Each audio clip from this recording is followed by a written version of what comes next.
Semua pakai motor 250 cc, tapi kok performanya beda jauh? Itu pertanyaan yang sering muncul di kepala penonton Moto3. Di layar, semua terlihat mirip, ukuran motor, bentuk sasis, suara knalpot. Tapi faktanya, mesin KTM dan Honda di kelas Moto3 adalah dua kutub yang bertolak belakang. Dan perbedaan inilah yang sedang jadi bahan panas, karena 2025 ini gap performa makin terasa. Mesin KTM dikenal brutal, power keluar cepat, akselerasi galak, dan agresif di tikungan pendek.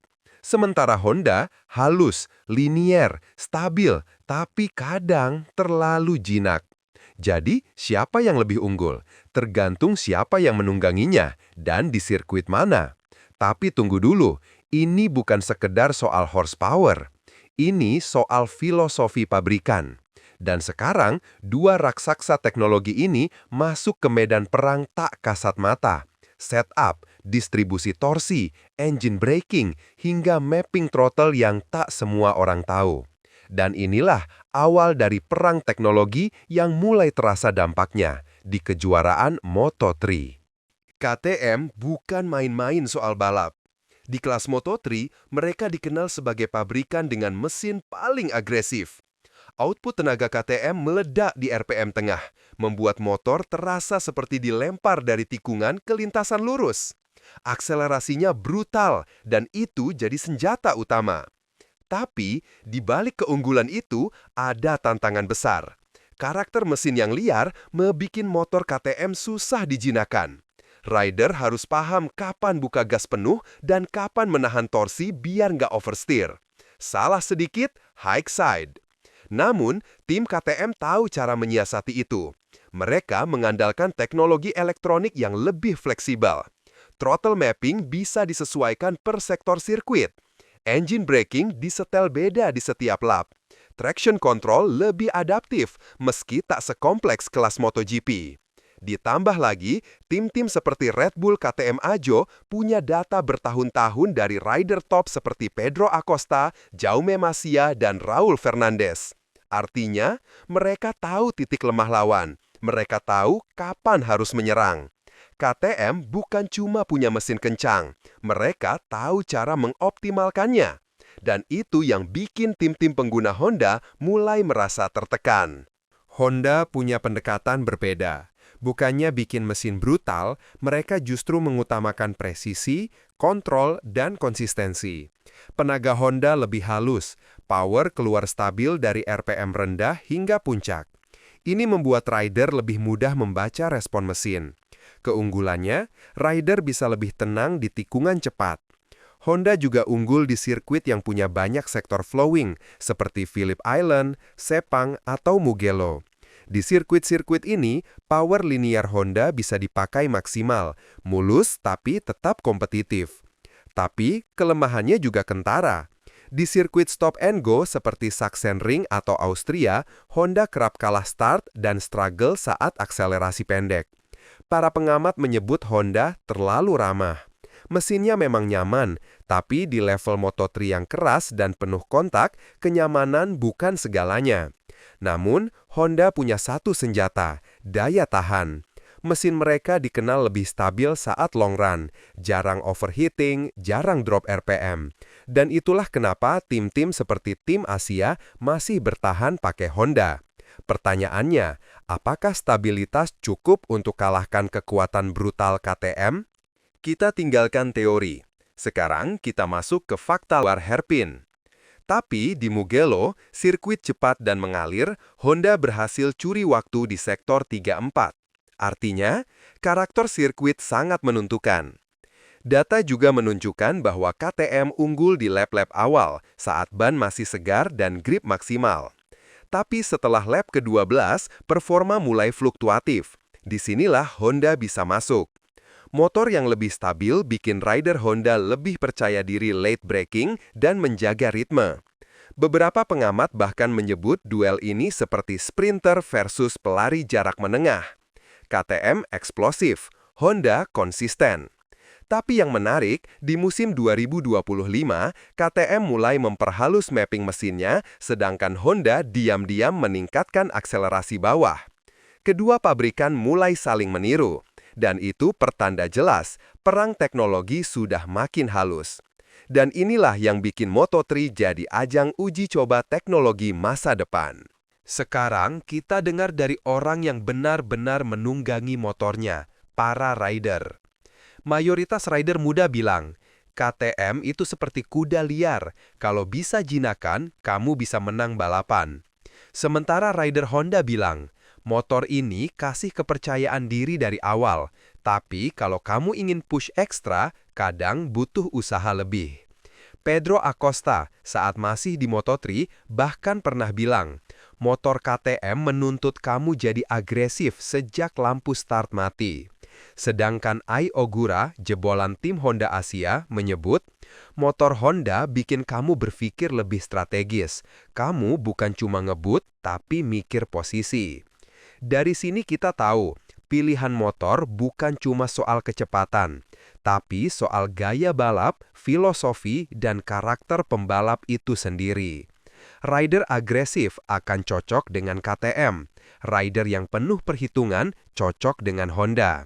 Dan ini menjelaskan kenapa di grid Moto3 kita bisa lihat dua gaya balap ekstrim bersaing di kecepatan yang sama. Bukan cuma mesin, perang teknologi KTM vs Honda di Moto3 juga terjadi di bagian yang jarang dilihat kamera, setup. Suspensi, geometri, dan terutama ECU setting, inilah yang memisahkan motor cepat dari motor juara. KTM bekerja sama erat dengan WP Suspension, brand asal Austria yang jadi tulang punggung di semua lini motor KTM. Suspensi mereka lebih kaku, lebih responsif untuk tikungan pendek dan stop and go. Cocok banget buat pembalap yang doyan late braking dan overtake tajam.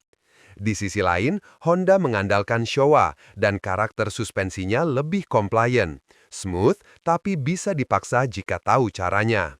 Rider Honda lebih nyaman melibas sirkuit berkarakter flowing dan long curve. Tapi faktor penentu yang paling diam-diam mematikan adalah ECU mapping. Di Moto3, sistem elektronik memang dibatasi, tapi bukan berarti tidak bisa dioptimalkan. KTM lebih berani, mereka sering ubah karakter mesin di tengah race weekend, bahkan dalam satu sesi. Sementara Honda cenderung konservatif, lebih fokus pada kestabilan data daripada eksperimen. Seorang teknisi paddock pernah bilang, kalau KTM itu seperti hacker, Honda seperti insinyur. Kalimat ini menggambarkan dua budaya pabrikan yang sangat berbeda, satu main cepat, satu main presisi. Dan perbedaan filosofi ini terus menciptakan kejar-kejaran setup yang bikin Moto3 makin tak terduga. Satu kesalahan mapping, satu tikungan saja bisa bikin rider hilang 3 posisi. Inilah inti dari semuanya.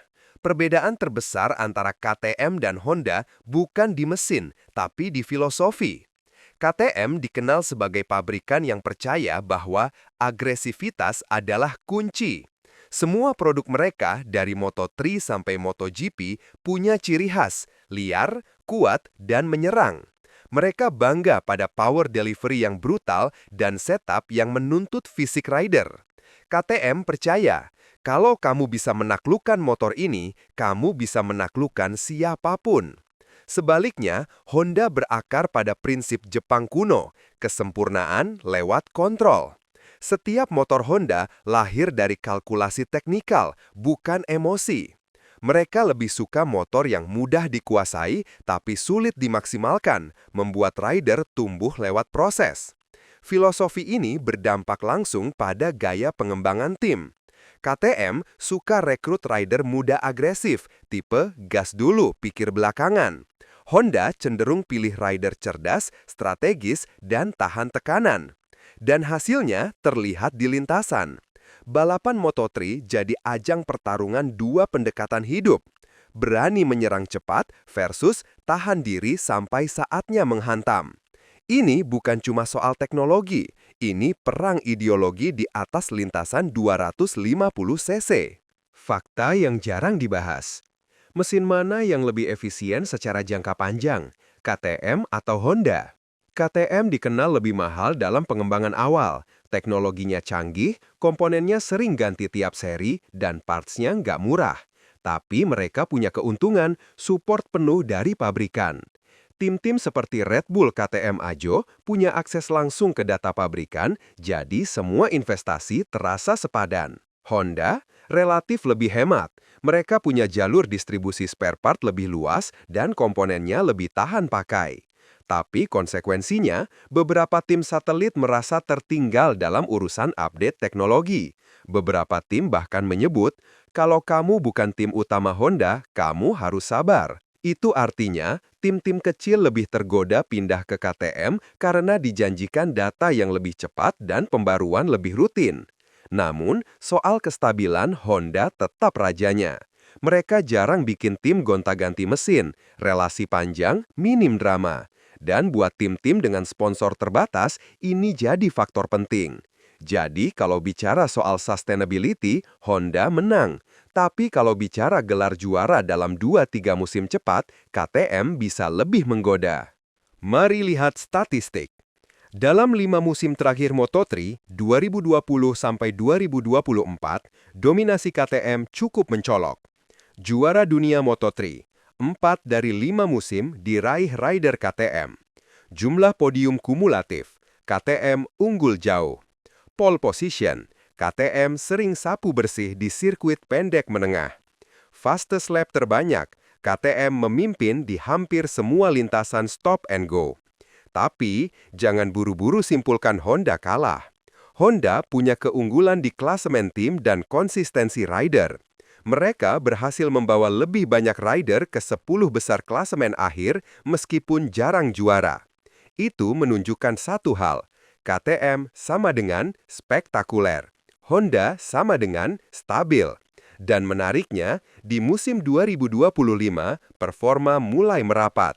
Beberapa tim Honda sudah adopsi mapping agresif dan rider KTM mulai dilatih lebih strategis. Artinya, perang teknologi ini sedang memasuki fase baru, asimilasi. Pada akhirnya, siapa lebih unggul, KTM atau Honda? Jawaban jujurnya tergantung siapa di balik stangnya. KTM dengan kekuatan eksplosifnya bisa jadi senjata mematikan, tapi hanya kalau ditunggangi rider yang tahan mental dan punya insting tajam. Honda, motor pintar untuk pembalap yang berpikir 3 tikungan ke depan. Stabil, konsisten, dan minim resiko. Perang ini tidak hanya menghasilkan drama di lintasan. Ini juga melahirkan generasi pembalap baru yang harus belajar menyesuaikan diri dengan karakter mesin, bukan sebaliknya. Dan inilah kenapa Moto3 disebut sebagai laboratorium pembalap masa depan. Setiap putaran, setiap tikungan, bukan sekadar balapan, tapi simulasi siapa yang siap naik kelas ke Moto2 dan MotoGP. Dunia mungkin hanya melihat kecepatan, tapi di baliknya terjadi duel teknologi, ideologi, dan filosofi yang terus membentuk wajah baru balap dunia. Moto3 bukan kelas junior. Moto3 adalah medan perang teknologi sesungguhnya.